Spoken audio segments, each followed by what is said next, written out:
Let's start with a question. What does fear look like? Is it the dark? Is it the scary spiders?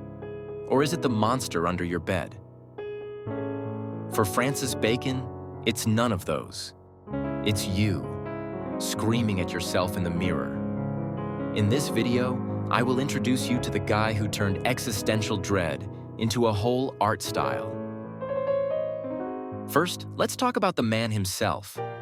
Because no one paints like this without some serious backstory. Francis Bacon was born in 1909 in Ireland, the perfect setting for a tragic backstory. He grew up in a strict household, got kicked out for being gay, and spent most of his youth drifting through London, Berlin, and Paris. Basically, if main character energy were a person, it'd be him. Oh, and fun fact, he had asthma. Apparently, Bacon's dad thought horseback riding would get him over it. Spoiler, it didn't. But hey, at least he survived long enough to traumatize us with his paintings. Now that you know where he came from, let's dive into what he painted and why it feels like staring into the dark.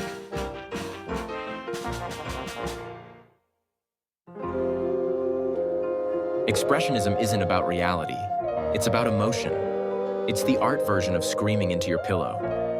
Bacon took this concept and cranked it up to 11. He didn't just show fear, he magnified it. Every brushstroke feels like it's alive, dragging you into his twisted vision of humanity. Honestly, looking at Bacon's paintings is like scrolling through social media at 2 a.m. Disturbing, but you can't look away. Speaking of disturbing, let's talk about one of his most famous works. The one that turned a dignified pope into a literal nightmare.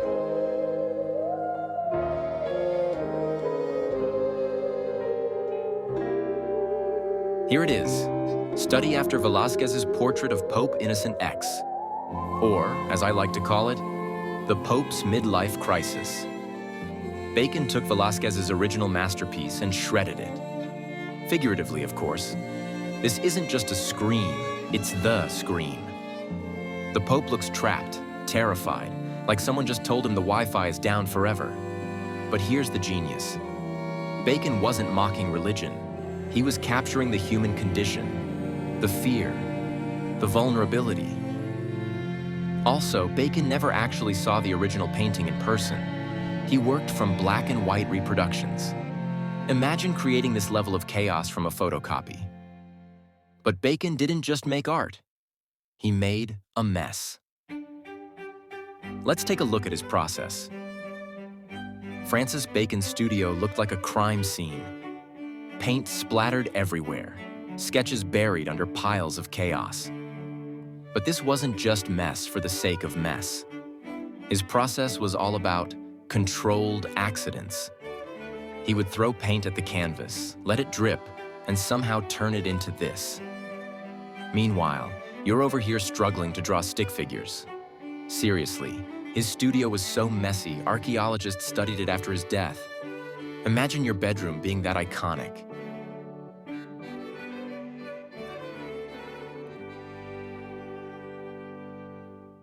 So why does any of this matter? Let's talk about Bacon's legacy. Francis Bacon didn't just paint.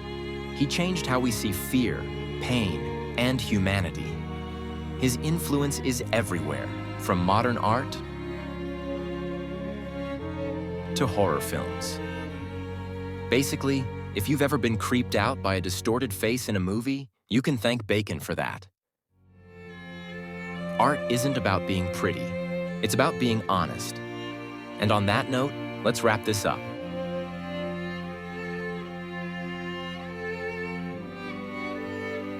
Francis Bacon showed us fear is not always the monsters under the bed. It's the shadows we carry inside us. Fear isn't just something to avoid. It's something to confront, to understand, and maybe to turn into art. Art like Bacon's doesn't just reflect fear. It transforms it. It turns the things we're scared of into something raw, human, and strangely beautiful. Because when we face fear through art, we're not just looking at it, we're owning it. Art doesn't eliminate fear. It gives it a voice. So, let me ask you again. What does fear look like to you?